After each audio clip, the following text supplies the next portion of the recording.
Hey everybody, welcome back to another episode of Spider Sound Off. This is Tom. And this is Porter. As you can tell, for those watching us, we're separate. I'm in the Henrico studio and giving a little different angle than normal, and Porter is at his retreat somewhere east of here. You don't want to give the address because all your fans are going to come and show up. Near the bay. We'll just say near the bay. I'm at the bay these days right now. So thanks everybody for the comments we got on the Chiefs episode. That was a lot of fun for us. It was great meeting Rick and Eric, great guys and great service. But thanks everybody for the feedback on that. That was fun to do. That was a fun episode for sure. And credit to Porter. He's the one who helped coordinate that, which is different than, we've done a lot of interviews with one player. And their scheduling you got to figure out, but it's usually one-to-one.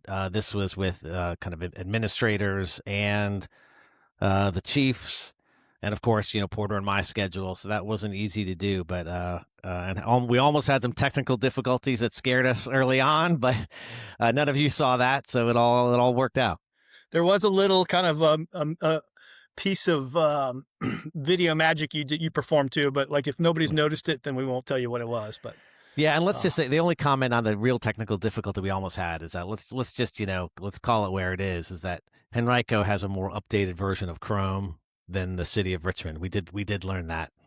We did during our interview. That's true. Anyway, Porter and I had the benefit and kind of thank you for Keelan for inviting us out to see a women's practice just yesterday from when we're recording, but. That was exciting, wasn't it, Porter, getting to see this new team? Yeah, I mean, it was first eyes on a lot of new players. And I mean, I wrote all the names down before we went out to the practice because I knew there was going to be a lot of people there that we had not seen before. So I wanted to make sure I came prepared. But it was a fun afternoon for sure. Yeah, we got to go to the Robins Center, so we've seen practice in kind of the Quealy, kind of the new facility, but this was the first time us seeing a practice, at least for me. I don't know, Porter, if last year you saw any in the Robins Center, but it's nice being in the Robins Center again. There were a couple other fans there watching. I guess CBS 6 did a little interview with Coach Kresge. Yeah. But what was it, about 2 hours of practice? At least 2 hours, actually. And for those of you guys who don't, it's not always glamorous. There was a crane in the Robins Center, and the crane was working on one of those massive new video boards that we have. And just like a car backing up or a truck backing up, those cranes make a lot of noise when they're working. So yes, there was a lot of beeping going on. It was a bucket truck. Kind of they were repairing. It's. For those, the Robins Center, I think I looked it up. It was sections like 13, 15. It's the board over there. Or if you come in through the main entrance, it's your first board on the right. But yeah, they were working on that. It was a unintended, maybe a road game pressure for all the players because here the coaches had to yell a little more. Players had to listen a little bit more because it was probably for half the practice that loud beeping was going on. Couple things to note. So there were 12 players practicing. So we did not see Arissa Hara or Hannah Tierberg.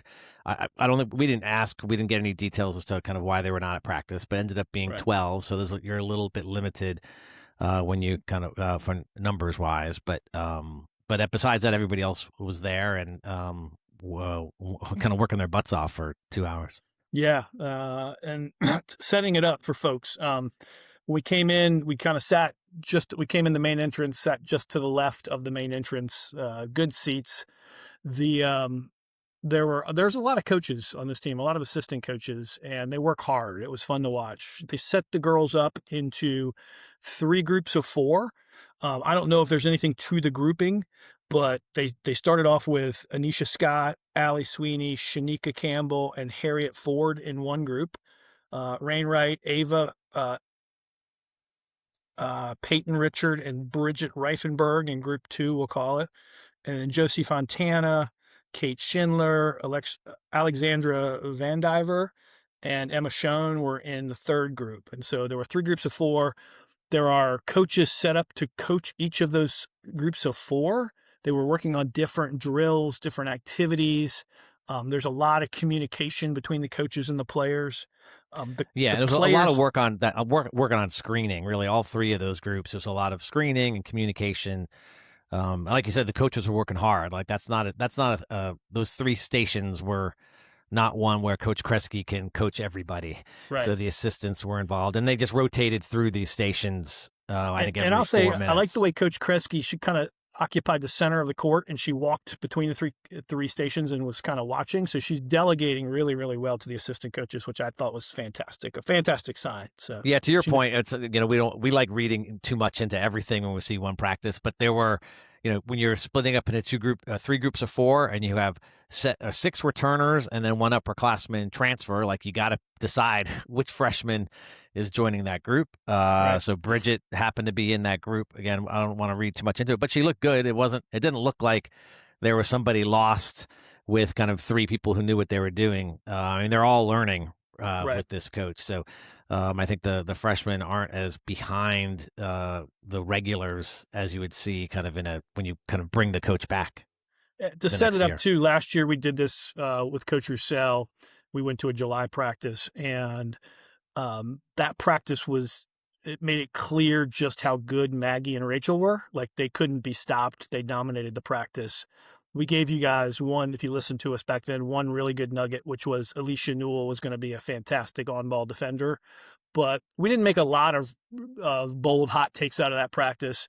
But the one we did make, we hit pretty well, so that was good. The one thing I remember about that too, Porter, which I looked for in this practice, I didn't see. And again, that's a little bit of, because everyone's starting from the same spot, at least with the kind of the current system. I remember last year there was like a quick break for water, and it was only the freshmen like went to the water bottles, and they were dying, like drinking all the Yeah, water. And like Maggie and Rachel were just taking more shots or talking. The rest of the kind of the yeah. players that had been there before were kind of a little more used to kind of the practice tempo. And I didn't see that sort of separation this time where, it was the freshmen were kind of dragging because, they weren't used to this. Again, it's a little bit of like this whole team is learning a new system, new coaches. So it's not as obvious. And again, and we only have one, we have, Allie, kind of our one senior. So it's not like we have, even if Roussel was returning, there's not like a giant group of returning players like we had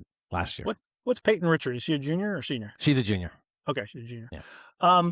So I would say the way that I thought about this over the last 36 hours or so since we saw practice, and the thing that I would say is there is a lot more parity amongst the players this year than there was last year. You have a group of kids that seem to be no, I'm not going to say equal because there was some differentiation, but they're very close. And so what that tells me is, this canvas of what this team could look like between now and the tip off of the season could change quite a bit depending on what happens in practice over the summer and the fall. Like there's a lot of roles to be staked out based on A, learning the coach's system, B, playing hard in practice, and C, being somebody who can help us win right away. Yeah, I mean, we'll talk later about we talked to the coaches, or actually multiple coaches today or during practice. Yeah, I can see a couple different starting lineups. Like, I don't think we're going to see, two freshmen all of a sudden emerge to be our best two players. I don't think it's like that sort of change we're going to see. We've got the 6 returners and the transfer, and they're going to play a lot. And there is a question of like, are there 3 freshmen that are going to play a lot, or are there 2? Like it's not going to, they're all not going to play a lot. I hope not, because that'll mean some of our upperclassmen either get injured or. Well, if we're playing a lot of freshmen, early in the season, that means that we're probably not going to be effective early on. However, I will say because of the parity, what I wrote down was, I can't say there was anybody on that court who didn't belong on that court. Like there were 12 kids who deserved a D1 scholarship and deserved to be playing for the University of Richmond on that court. Yeah. So Porter mentioned that kind of those stations that they rotated through. After that they went and focused on defense. It was kind of a 4-on-3 drill that turned into 4-on-4, and it was all about kind of how the 3 would like which players you close out on, and then one kind of playing more of a rover in the zone because you can't close out on everybody or someone's going to be wide open. So it was a lot of A lot of communication. That was one where Coach Kresge was probably the most vocal from what I noticed during practice, because trying to get them to talk, to the players to know how to talk and who's the one. And it's not, you can't just draw it out like Coach would mention. Like, you may be the most athletic of the three on the court, so you're going to have to cover more space. Don't just go to the closest person because that's where you are. Right. And so that was a lively drill. In particular, I think just the first time seeing all the coaches coach, but there are certainly moments where Kresge wasn't happy with all of a sudden all three defenders were guarding somebody and no one was doing the hold, and someone was wide open. So there's certainly a lot of work going on. Coach Will came up and talked to us. Actually, all of them came up to talk to us at some point in time. But I asked him while in the stands a little bit about philosophy, and he said, we like players who can pass, dribble, and shoot, and we work from that. And so they're looking for flexibility, players who can play all facets of the game, and that could lead to some interesting lineups early on, I think. So yeah, you heard. Similar language that we heard last year is kind of 5 out. I heard that when Coach was talking to the team, which is, and on offense, it's 5 people who are at least starting in positions around the 3-point line, and then all the cutting starts. So very similar, I think, philosophy. Now, do we have the players? Like, that's what they're trying to figure out right now. Can all 5 people on the court shoot threes? That there's a lot to figure out there. The other thing is, first time meeting Will, I was impressed by how polished he is. Like, the first thing he came up and did was complimented Coach Roussel, which I thought was just extremely professional and polished of him to say he did a great job building a winning culture with these kids. And so I just felt like, Coach Kresge has a experienced staff who knows what they're doing. They're professionals. She, by all appearances, is a good delegator, which I like to see when you're running a big organization like this. And I think everybody knows she's in charge. So it was a good organizational dynamic for those Spider fans who are wondering what we have. I would say I was very impressed by the way the practice was run and how it was done. The other thing I'll say is the girls on the team genuinely this is hard to fake, seem to really like one another. Like, there wasn't any people scowling or anything like that. They all were cheering each other on, picking each other up. They really do seem to like each other, which is great to see. Yeah, one of my favorite moments last year, obviously some of it was on the court, but a little bit of off the court, was when Anisha Scott had that big game. And I remember when there was a timeout and she might have just scored her 20th point or something, and she came to the sideline and Allie was there, like, giving her a big hug. Like, I think it was a bit of like, Allie was the upperclassman. Here was the freshman who, like, had that game that Allie had this look on her face like, I knew it was going to happen at some point, and was very proud. And I think you see some of that connection continue. And I don't know if it was Coach Lanier then or afterwards, or maybe it was Coach Kresge, but talking about, well, we don't have this giant, junior or senior group. Like, the sophomores are being leaders with the freshmen. So it's not just up to Allie and Peyton for to help the freshmen, get used to whether it's the weight room, the schedule, kind of what's going on at U of R. But kind of mentioned how kind of the sophomore class has stepped up to help lead kind of a pretty big freshman class that we have. Absolutely. It was. Do we want to get into kind of what we saw from the individual players while we were there? Well, I want to. I made a couple notes. We'll talk. Okay. We saw them sprinting, so I know you kind of observed the sprint. So there was certainly a kind of a leader when they did the sprints, but to me there was a surprising number 2. But you want to talk about the sprinting Anisha, was like just the width of the court up and down. Yeah. And Anisha Scott was the fastest person on the team. I mean, she can run and she is quick. And so that was just, it was obvious she wanted to win too. So I like that, like the competitiveness, even on the drills, you want to be the best, right? So she looked really fast. So. Yeah, and they did that a couple times. It was kind of in between certain drills, and at least on the second sprint, Josie Fontana was second. So like this, you will talk, about these players now, but she's 6'3" and uses those legs well. I mean, she runs was like sprinting. A gazelle. Runs like a gazelle. So that was great to see. They did do some 5-on-5. So before we get into the players, like the practice evolved into kind of a half court 5-on-5 and then full court. What I found interesting, and that obviously gave us more of a chance to see these players in action, but even when it was half court, when the defending team got the rebound or a shot was scored, it was get the ball like to half as fast as you can.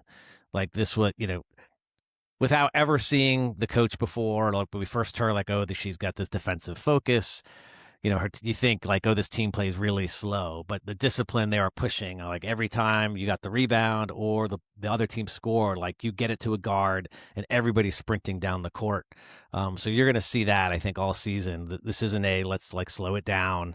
It's you want to they're going to focus on being efficient. But I was glad to see there was an emphasis on let's move that ball fast.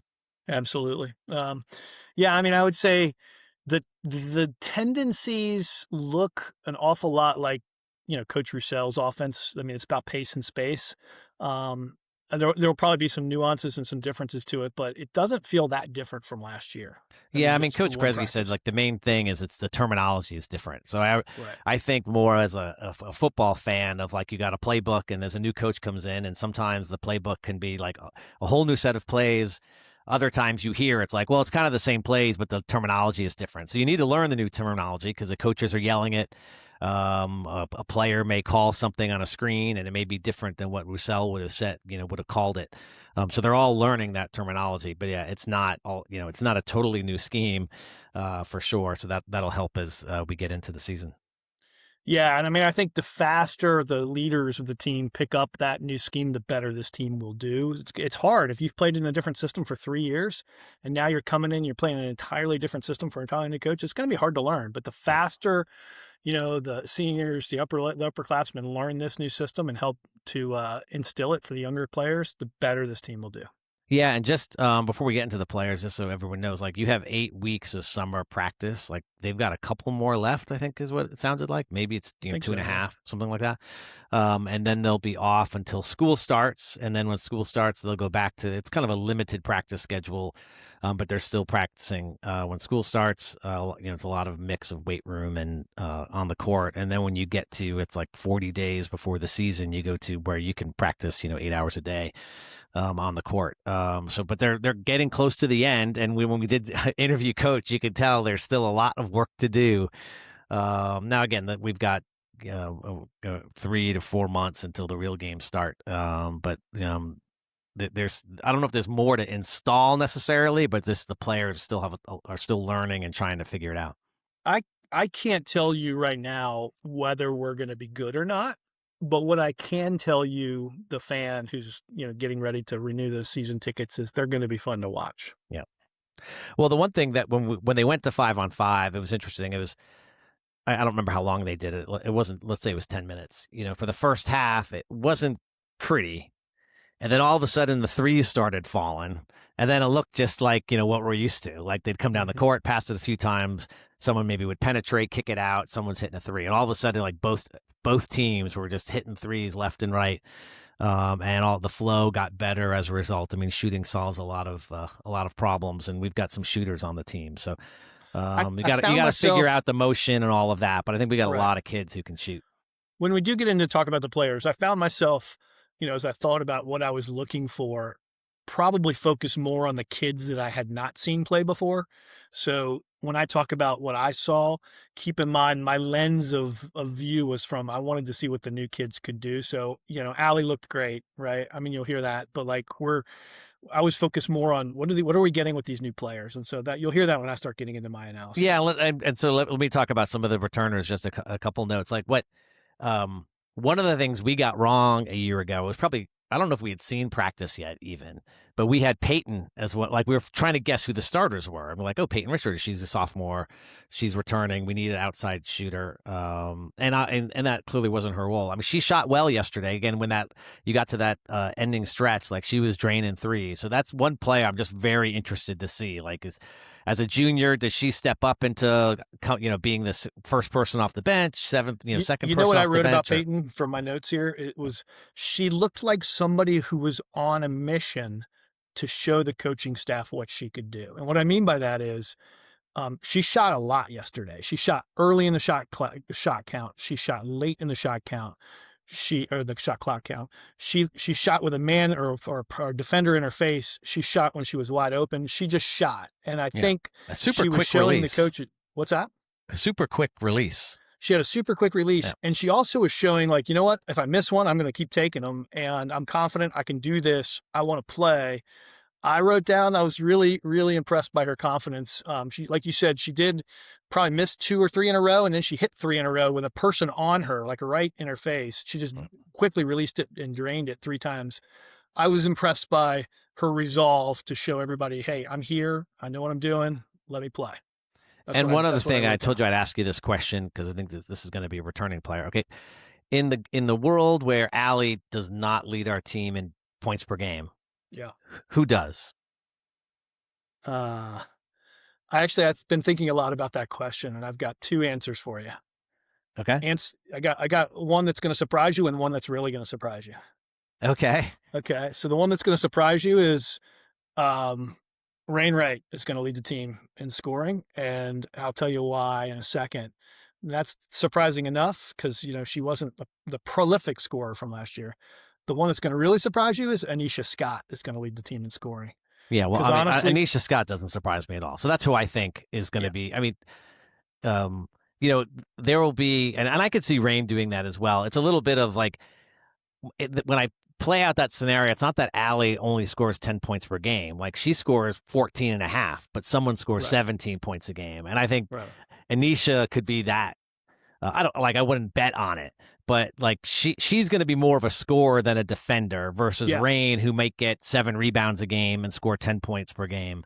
I can see So Rain having a more well-rounded here's box what I have to score. say about Anisha. She's the most advanced offensive player, not named Allie Sweeney, on Yeah, the team, and she is better at this time this year as a sophomore offensively than Alicia Newell was last year offensively. She's not the defensive player Alicia Newell right. was, but offensively, she's way ahead of where Alicia was. She is basically Allie. She's Allie. So you bring in a fast point guard. She might be quicker than Allie. She might even have a better handle than Allie. She's probably not as good of a 3-point shooter or as quite as rounded at getting others involved, but she can blow by her man. She can find open people in space. She has a great mid-range floater. She can get to the rim. She's a little on the small side, but that girl is going to score and she's going to play. I mean, I think the coaches are going to have a hard time keeping her out of the lineup. Yeah, that's right. Well, we don't need to figure out lineups today, but I was thinking about it. It's like what I think we'll see in from one practice prediction more this year than last year. Last year the lineup switch was like who's at the 5. Right. That was the only really change that ever happened. I think this year we might see kind of the small lineup when we're playing a team that's got a couple small guards and we can go Anisha, Allie to start, and then we'll have kind of the bigger lineup where all of a sudden maybe Shanika's coming in and her and Harriet are both playing as a starter, and that puts Anisha as the first one off the bench to kind of sub for Allie. I think we can have that kind of big Yeah, I small think so switch too. depending on who we play. I just think you're going to see more of Anisha and Allie on the court together than I think Yeah. either of us would have predicted going into yesterday. I mean, Yeah. she's a dynamic scorer, and I think we're going to need that. Well, it's great too. I mean, you think of Allie being the one coming back who had really, any material minutes last year. I mean, again, Rain and Ava had good minutes, especially towards the end. Rain got, Right. but in terms of all year, like 30 minutes plus, like Allie was the one, and you have this worry of like, is she gonna have to play 39 and a half minutes per game? But Yeah. I think even if Allie is playing 35 minutes a game, when she's not in there for 5 minutes, I think Anisha's going to handle that spot 100%. just Yeah, I mean, fine. and you know what? We're not gonna. It shows you how far Anisha has come, but we're not gonna lose a ton by bringing her in as the backup to Allie. Like, I mean, Yeah. she's really good, and she's going to be a good player. And Yeah. I know the coaches have to be delighted to have that as a sophomore, right? Yep. The other thing I will tell you, so about my Rain prediction. The thing that I noticed about Rain last year, she did not have confidence in her 3-point shot. She just didn't take very many. It just didn't feel like she was confident in it. This practice, she looked like she had that stroke down and she was taking them when she was open. But the thing that I wrote down about Rain that I did not see from any other player not named Anisha or Allie, meaning the 2-point guards, she was the only person who could routinely take her defender off the dribble and get to the rim and score. And shoot the 3. So she has both elements of that in her game. And we know she's a great defensive player. So that means she's going to play a lot of minutes. Yeah. So I mean, I think we expect the 3 to be improved. And actually, Coach mentioned like when we were asking her after about some of the players. She didn't want to leave anybody out. So she kind of almost covered everybody. Right. But in mentioning Rain, it was like Rain had at some point had told the coach, like, I wasn't really happy with my 3-point shot last year, so I'm really working on that to improve it. So that's part of getting better, is like you need to know what you're not good at and work on it. So if Rain can, because you're right, Rain last year probably 80% of her points were driving to the basket. And so she has that weapon. If she can force folks to guard her at the 3, well, that weapon even becomes stronger. Much more.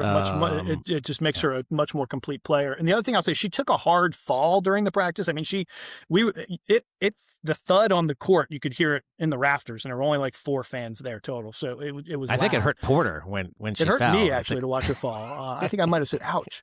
But she got off the court for a few minutes. You could see she was working through the pain, and she got right back out. She has a business-like approach to how she approaches college basketball. She is business first, and that professionalism about this is my job here at the University of Richmond, is to play successful college basketball, I think is why I just have a feeling there's going to be some elements to her game that get unlocked, and you see some other stuff. And that's not any slight on any of the other people coming back. I feel like Rain is about to take that next step. Yeah. The other note on returners. I mean, we haven't mentioned Ava or Shanika. Both played, all practice. Both looked good. There was one moment, and I can't remember which freshman it was, but it was during 5-on-5, and someone was 1-on-1 with Ava, and Ava just like picked her pocket. So it was fun. It was fun. It's always fun to see kind of the sophomore, the upperclassmen, kind of make sure the freshmen know that they've got work to do. The thing I wrote about Ava, she just has swagger. I mean, she just believes, right? And like, this team needs confidence and swagger, and Ava brings that. So yeah, I think she'll be fun. She'll have a fun sophomore season. I think she's going to be a key part of whatever we do.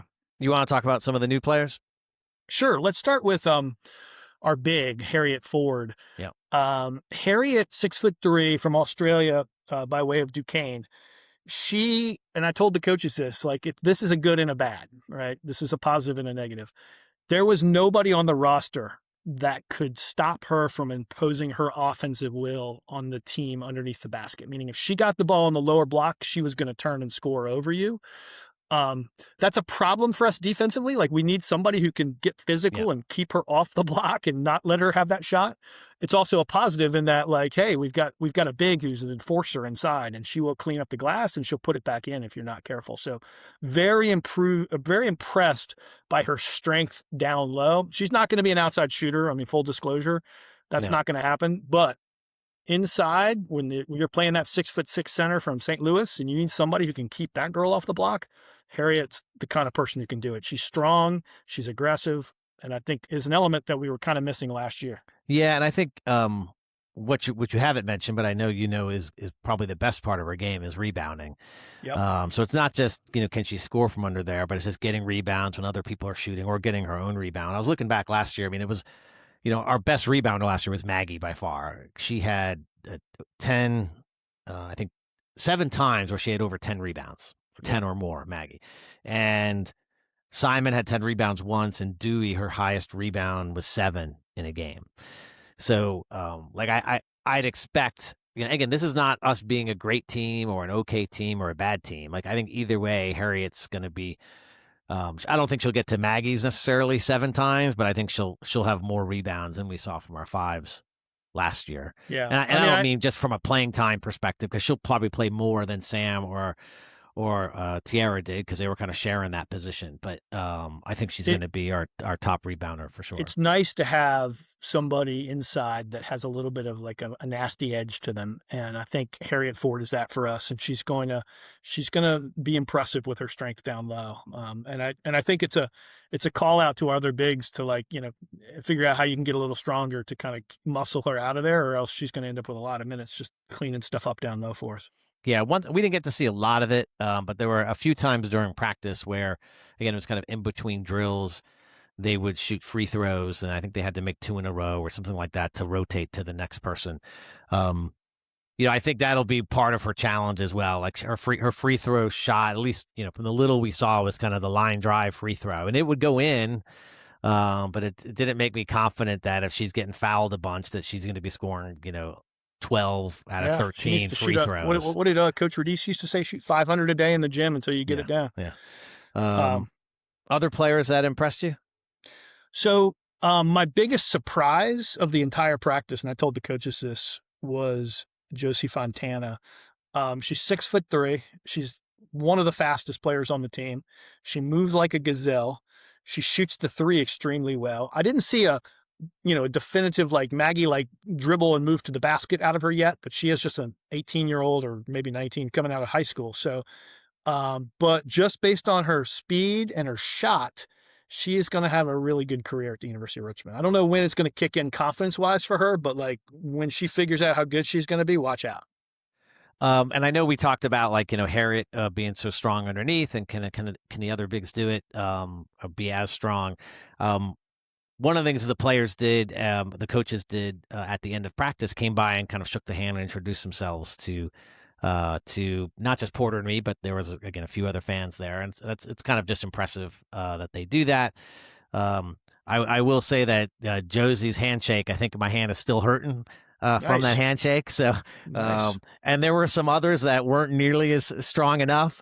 Yeah. So some of the freshmen have some work to do on that. That's not Josie's problem. She's got strength, but she could be more of like that Maggie player than a Sam player in terms of like where the skill set is over the next 2 to 3 years, more outside It could have just been a good practice, right? I mean, that's the hard thing about July practices. She could have just had a good practice, so I don't want to put too much pressure on her.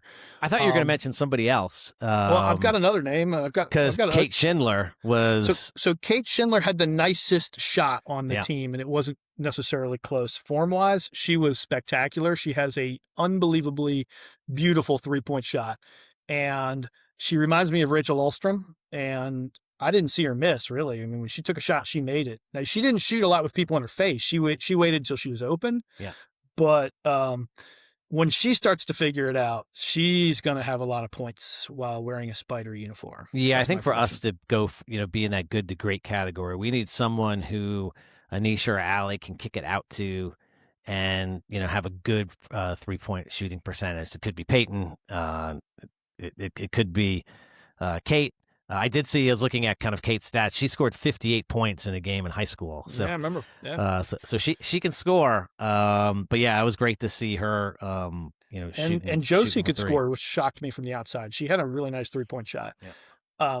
Yeah, I mean, I think that's why I'm so excited, because there's a lot of talent on this roster. I mean, I don't know when it's going to click for everybody, but there is a lot of talent on this roster. Yeah. The one thing that I reflect on, this was kind of Coach talking to us afterwards, and this wasn't like a surprise. Like she said, this isn't a surprise. She knew it, but I think this is the kind of the first time as her. So, if you don't know her story, like she was an assistant at Vermont, became like interim, and then kind of head coach there. So this is the first time she's been the head coach of a program where there's not one player who is returning from her system, or let's say the coach's system when she was an assistant. So I think that's been kind of a challenge. She knew it would be a challenge. It's been a challenge. She admitted it, of like, just not having someone there that she can rely on, kind of knowing how everything's supposed to work. And that's just part of, naturally having a new coach. And I guess sometime in the portal area these days, like new coaches bring players with them, so we don't have that dynamic, which is fine. But I think that's part of the challenge that the team is having, is just kind of trying to learn everything, and there isn't the senior who can kind of help coach on the court. Right. Yeah, now. that's why I said, like, with all of this parity, I think when we go back in maybe September or early October and look at another practice, we'll know a lot more based on who really learned this system and is translated to practice and to results. But I mean, I think the canvas is very, very white right now in terms of the painting of what comes next. Is up to these players and what they do with their opportunities in practice. Because I think that really there could be a lot of different scenarios that play out. Real quick about the other players we didn't talk about, Alexandra Vandiver. What did you think? It's interesting. When you look at all the freshman stats, like a lot of them are kind of 6 foot or 6'1", and it's hard to tell, like, what does that mean they're going to play? Like she was playing kind of with the bigs, kind of more, I'd say, like a power forward player. So it's good to have kind of someone who can be that kind of power forward role. She can, I mean, she shot threes really well in high school, so she's just not like an inside only presence. But it was I wrote interesting that to she just was see that stronger than split. the other freshmen, so that means she could play inside. That's what I wrote about her. So, Yeah. which is good to see. And then Bridget Reifenberg. I mean, I think it was interesting. She was in the grouping with the upperclassmen, so that might mean that the coaches like what they've seen so far. What did you have for her? Yeah, no, same thing. I think that was the most impressive just when she was in that group. And of course, we're kind of speculating like, ooh, does that mean like she's worthy? Although at some point you started looking at the groups and seeing it was kind of matchups of similar heights or similar positions. But she looked I mean, like you said before, I mean, another freshman who looked like she belonged. She was one of Coach Roussel's recruits. And you can tell why. I mean, she knew how to play. She had a great all around game. I kind of read the quote. I don't want to quote Roussel too much during this pod, but when they had their kind of introduction to that class, he said, "Bridget is a great athlete that will be able to play and defend multiple positions immediately. She finishes very well around the rim and has a toughness that will shine in our program." And so the word in there that sticks with me is immediately. And again, it's a quote. You're kind of PR. You're not going to say, well, this person might be a good player in 3 years from now. You're never going to read that line when they're introducing freshmen. But it's kind of nice to hear that immediately. She's someone who could be coming off the bench for us, and who knows? Maybe we got a freshman who carves out a starting role at some point this year. The opportunity's there for sure. Other notes I had. So Emma Schoen is our third point guard. She's behind the Anisha and Allie. 5'7". She looked like she belonged. That's what I wrote. Looks like she belongs. Yeah, it's gonna be hard for her to get time, right? Right. Well, one of the fans who was sitting next to us, Dave was his name.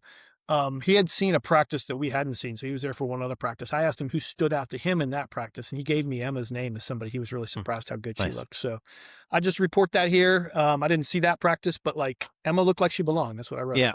One final note, and then we'll kind of jump into the men's for a bit. We asked about the schedule. It sounds like they have one more game that they're trying to fill before they announce the schedule. So hopefully in the next couple of weeks we'll hear about the women's schedule. Right? Yeah, on the women's side. Yeah. So they're almost done trying to get that last game before they announce it. So we'll see how that goes. But as you probably all saw, the men's schedule, at least they announced the out-of-conference men's schedule. There's still kind of an opportunity for one more game, and we don't know exactly who we're playing in the tournament yet. But we do know the dates for everybody else. And Ford, what were your initial thoughts? I mean, I know some of this kind of leaked out beforehand. It wasn't like a big shock, but general thoughts on the schedule? Yeah, I mean, I went through and I looked at the Bartorvik for all of the teams that we have on the non-conference. I mean, the game that stands out, which is different from last year, is the Virginia Tech game on the road. It's a quad one game. They're 33 right now in Bartorvik. That's going to be a heck of a game. It's almost like a game you have to win if you have aspirations of that large. Because you don't have a lot of quad one opportunities. You have a couple in conference, but you have this is the only non-conference one. So that one stuck out to me as going to be a great game. Yeah, I think the problem, like when I was, I thought initially the schedule felt stronger. And if you do the average of the Bartovik, it is better than last year. Kind of last year was like, 230, and this is kind of last year's schedule. And this year, if you're looking at either last year's standings or these predicted standings, it's like a little over 200. So it's better. But Belmont was probably I think when we got the schedule last year, we weren't like, ooh, we have this great game on the road against Belmont. Right. That turned into a quad. That turned into the quad one, and we only have that kind of being swapped with Tech, which I prefer. It's ACC. Like the odds that Tech is a quad one all year is a lot higher than a Belmont would be a quad one all year. It's an ACC school. And I think we'd love to just play more of kind of the UVA Tech every couple of years, like get those games in. But like overall, if you look at the quads, like it's the exact same as last year. We have 1 quad 1, 5 quad 3s, 7 quad 4s. We don't have a Division 2 or 3 team on our schedule yet, and I hope they do not fill that extra spot with a D2 or D3 game, because that's to me that's just not even worth it. Right. I mean, I think you got. Like we've got to win. We have to pretty much not have more than one. I mean, you could lose to Tech and there's not going to be any harm in it. But if you want aspirations for at large, you can't lose any other games on the non-con side of the schedule. You Maybe could one, lose a couple. maybe I mean, it one just more depends how game. you do in the conference. I mean, Yeah, but like, I mean, if you think about it afterwards, if you've got a loss to, let's say, let's just pick a school, Southern Illinois, and they finish 244, that's going to hold you out, man. That's why you got to win these games. I mean, it's, these are games are, the non-con is very important for us to get to a good start, which I think yeah. we will. I mean, the team's going to be better. But at ODU, we've never played particularly well. We're at ECU. We got Well, Tech on the and road, hey, so, and just to start the season, I think where the schedule feels really tough is like last year, like almost, we had all these home games. That was kind of the bragging part of the schedule, like all these great home games, not great games, but all these home games that we have. This year we start at home against UNC Asheville. They're not very good. But then we're in Philly, on the road, neutral site. yeah, So that's we've got much tougher. 5 games, and that includes the Tech game. The 2 teams that we play in Greenbrier will be like 100 to 125. I don't know if Temple in gets Philly. a neutral game for us at the Palestra, but like that's a tough place to play against a really good team. I mean, their preseason ranking is not great, 145, but beating Temple there, that's a tough out for. It doesn't matter, when you're playing that game. That's a tough game. Now, I did talk to Porter about should we go to the Greenbrier to see that tournament. It's not that far away, and we can get kind of media passes. But Porter, you had something else on your schedule. What was that? My wife is a huge 80s hair band fan. Christian all the time. And I don't know if you guys follow, but Tom is as well, because Tom does a lot of our intro music, which is modeled after Whitesnake, by the way. And my wife and I are going to go see Night Ranger in Danville, Virginia during the Greenbrier tournament. So I will be Don't at tell me a you Night love Ranger me. concert. Don't tell me you love me. You're the only one that probably knows the song Beyond Sister Christian, but maybe that should be the exit music. I guess you have licensing rights if you do that. So I'm still out. Well, I have to convince my wife to go, but I think we could do a nice trip to Greenbrier, and I did fill out the form for media passes and still asked for 2. So maybe Laura could be an official media member. Or you can just man up and come down to see Night Ranger with us, right? Too bad Night Ranger's not playing at the Greenbrier. That would have been awesome, huh? That would be nice.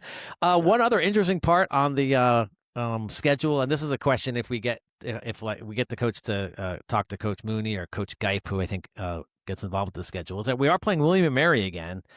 And I think last year was the end of that, whatever, like 2-year thing. And I remember like the coaches were really close, and both coaches were like, I'm not sure I want to do that again. Right. Because they're playing like someone that they know really well, and it's just not fun playing like a best friend or a really good friend.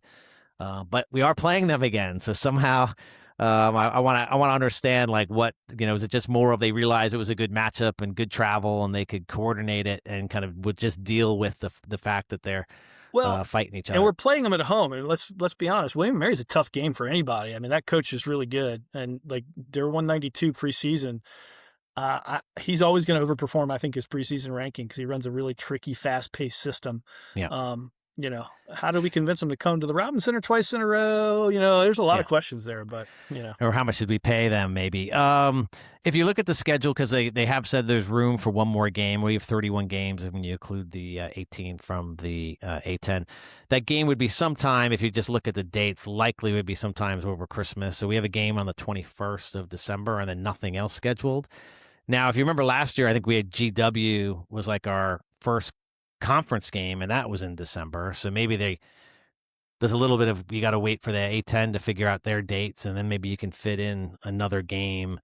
So we'll see what comes first. They said the A10 schedule in terms of dates will be in September, which seems late. But anyway, hopefully we can get our last game can be at least, it'd be nice to have a quad 2 game. We didn't have any last year, and there are quad 2 teams, right? We can find someone in theory. I know it's late now, but we'll see what happens. Well, I mean, I think Tech is a game that if you win it, you're going to get a lot of national attention. So that's on the schedule. The Greenbrier tournament gives us a chance for a couple decent teams on a neutral court. Temple game, I mean, Temple could always be better than 145. That's a chance for a decent win. So, I mean, there's games out here that matter. And then, we can't take anybody seriously because who was it that we lost to at home last year? We were set up to do an episode after the Georgia game. Southern or something like that?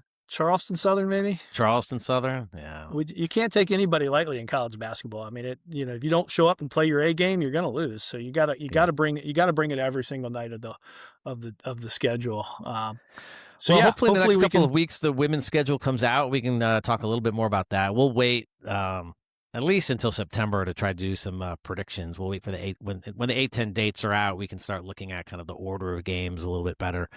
And just make something up that probably won't be close. Emails went out for tickets, by the way, folks. So I'm just putting a little public service announcement. Get your tickets to both the men's and the women's programs. Having watched practice for the women now, I can honestly say it's going to be a fun season. There's a lot of unknowns, a lot of players who are going to make future names for themselves in Spider uniforms, and so I can't wait for the season to start for both teams, and I'm looking forward to seeing what we can do with the talent we got. And I'll close on something, just so this is kind of going back a bit, but it was probably my favorite part of practice is that one of the assistants, Shanita Landry, saw Porter writing all these notes, and like during a break in practice would come up and be like, okay, give me a note from the middle of the page. She was really challenging him, and then at the end was like, give me some more notes. So Porter was reading his notes to her, and she there was no like, oh, that's a good one, or like, you're right on that. It was just, she was very kind of had a good poker face of like just listening and being like, okay. I mean, look, but I like seeing the coaches challenge Porter. That was fun. I love that they engaged us. They were talkative. They came over. I mean, and they went up and thanked the fans that were there. We had Bob, Dave, and Chris sitting near us, and all three guys. All of the girls came up and shook their hands. I mean, it's just a really cool culture that Richmond basketball has built, and now with our new coaching staff are sustaining. And I mean, I don't know. Like I said, I don't know if we're going to be an NCAA tournament team. I don't know if we're going to go 500, but I know they're going to be fun to watch. And I feel like after watching this practice, we're in good hands for the future. So yeah, and I do have some work too to improve our Spider Sound Off Season 2 soundtrack. I've got to add a few more beep beep. Oh yeah, put a little crane music in there, because I think the title of this episode is going to be practicing or working on screens. Working on screens. That's right. Double meaning. Okay, there, right? Well, until next time, this is Tom. And this is Porter. And this is Spider Sounding Off. See ya. It's season 2!